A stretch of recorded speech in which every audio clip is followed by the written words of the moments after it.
I'm Joyce Perkin, and a member of the Rose family. And I thought much about Ed and Bertha Rose. They were my great aunt and uncle. And my daughter had written on one of the sites about the Rose how Bertha and Ed had no children and that the Rose was their legacy and their child. And I thought more about that, and I thought about that in terms of Judaism. They had no one to say Kaddish for them because they were childless. And that they very wisely, with their money, found a way to have what you might call a perpetual yahrzeit or memorial. And in two ways. One, because every time somebody, whether a student or person in the public or artist, came into the museum and had that moment of spark between them and the painting, that is a moment of reverence. That's when the museum is the synagogue.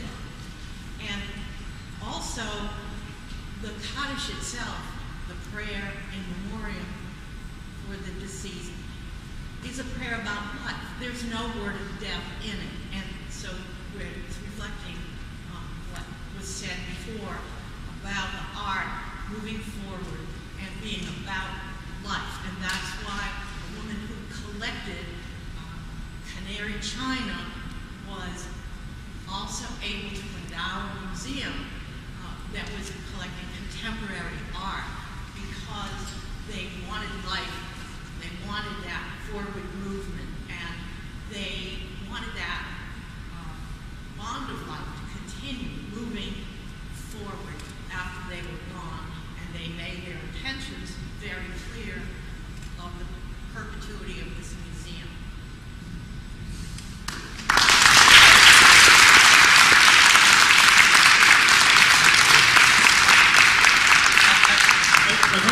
I wonder, Claire, if you've written so beautifully about unexpected legacies of family and friendship, if that comment calls anything to mind for you, if I could put you on the spot for a moment.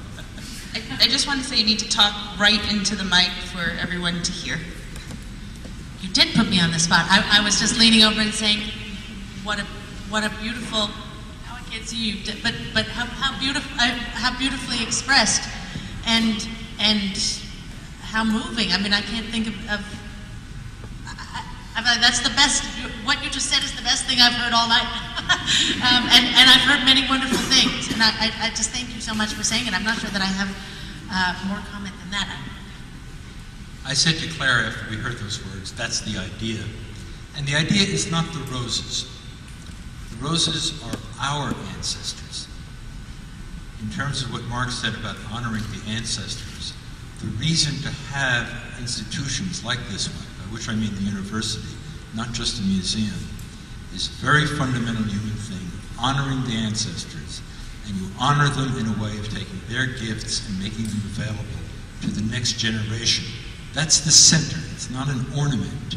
It's not a nice thing to have while you're studying other things. That process is at the core. That's at the center of what we do. And when I say it's not just the roses, I mean, yes, they are my ancestor, not as literally as yours. They are our ancestors, but they represent a spirit, a whole cultural moment. Their generation, people who had children, who didn't have children, certain generations decided there should be certain things here. We always have to change it. We cannot do the same. Sometimes it changes drastically.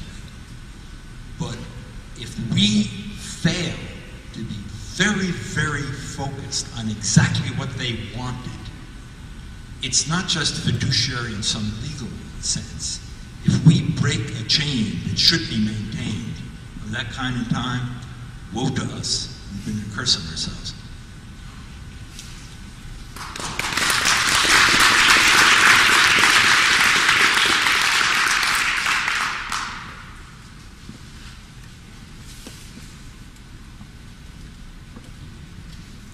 Thank you, everybody who has come here this evening. I'm also a relative of Edward Rhodes, and in following up just exactly honoring the ancestors is something I believe very strongly in all our elders, and in getting their oral histories and making sure the world knows about all their stories, because it's important for us and it's important for the next generations. And just a personal story, as I have been collecting stories about my own family, I happened to be lucky enough in the 80s, I made a phone call to Abe Sacker, and he invited me to come and meet him here. And he greeted me as if I was a long-lost family of his.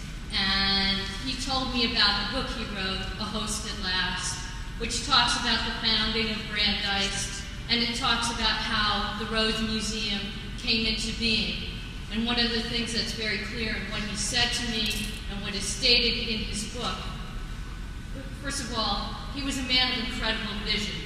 What he saw that this university should be and could be, and I think it's important for all the presidents and all people who are part of Brandeis to remember what his vision was and carry it forward.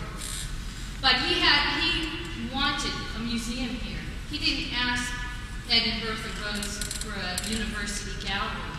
He wanted a museum. And he was already collecting art, the university was collecting art, and he tells the story in his book. There was some of the pieces got damaged because it was flooding in the basement. So he went to Ed and Bertha and said, "We need the museum now." And they responded to his request, and the museum came into fruition. Edward was on the board of trustees. The university was a special place to him. And these two men had a lifelong, deep friendship that meant something. And I think that should continue to mean something as we, as heirs and students here, look on that. That should be something we also want to see continue.